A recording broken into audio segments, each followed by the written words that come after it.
सोबत असेल जाणीव। रोखोक बातम्यांसाठी पाहत राहा जाणीव मराठी। होऊ द्या जाणीव। लाईक करा, शेअर करा आणि सबस्क्राईब करा आपल्या हक्काचे चॅनल जाणीव मराठी।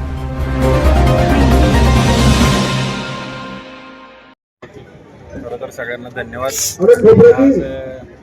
आज केसरी सातारा या ठिकाणी होती आणि साहेबराव पोस्टिन पवार आणि दीपक पवार यांच्या आयोजनाने एवढी मोठी पहिल्यांदा हिंदकेसरी महाराष्ट्रात होतीये आणि त्यातल्या त्या सातारा जिल्ह्यात होतीये। भरपूर मोठं बक्षीस आहे, असं कधीच म्हणजे हिंदकेसरीला कधीच झालं नव्हतं।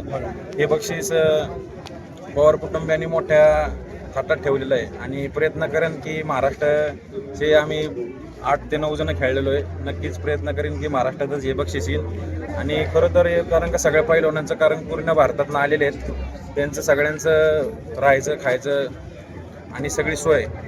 कारण का असं हिंदकेसरी हे महाराष्ट्रात आणि सातारा जिल्ह्यात पहिल्यांदा आणि भरपूर मोठं बक्षीस आहे आणि जास्तीत जास्त प्रयत्न करेन महाराष्ट्राला कसे कसे जास्त मेडल येईल आणि नक्कीच यावेळेस हिंदकेसरीचा महाराष्ट्रातून मान येईल आणि जो मी भरपूर प्रयत्न करेन की तो माझ्या मार्फत यावा। सगळ्यांचा असाच आशीर्वाद असू दे।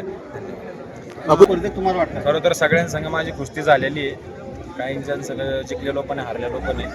आता भरपूर मोठी स्पर्धा कारण का भारतातले सगळे टॉपचे पैलवान आलेले आहेत, असं कधीच सांगू शकत नाही की काय होऊ शकतं आणि प्रयत्न तर करणार आहेच। महाराष्ट्रात बक्षीस यावं, महाराष्ट्राचं हिंदकेसरी व्हावा, नक्कीच प्रयत्न करेन। बापू काय सांगाल?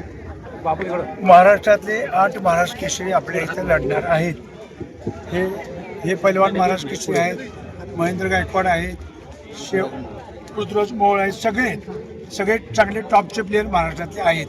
आपले DYSP हे विजय चौधरी बी महाराष्ट्रातल्या कुस्त्याचे आपल्याला इथं चांगल्या पद्धतीने बघायला मिळेल आणि आपण लोकांना आव्हान करतोय, या कुस्त्या बघायचं तुम्ही चुकवू नका।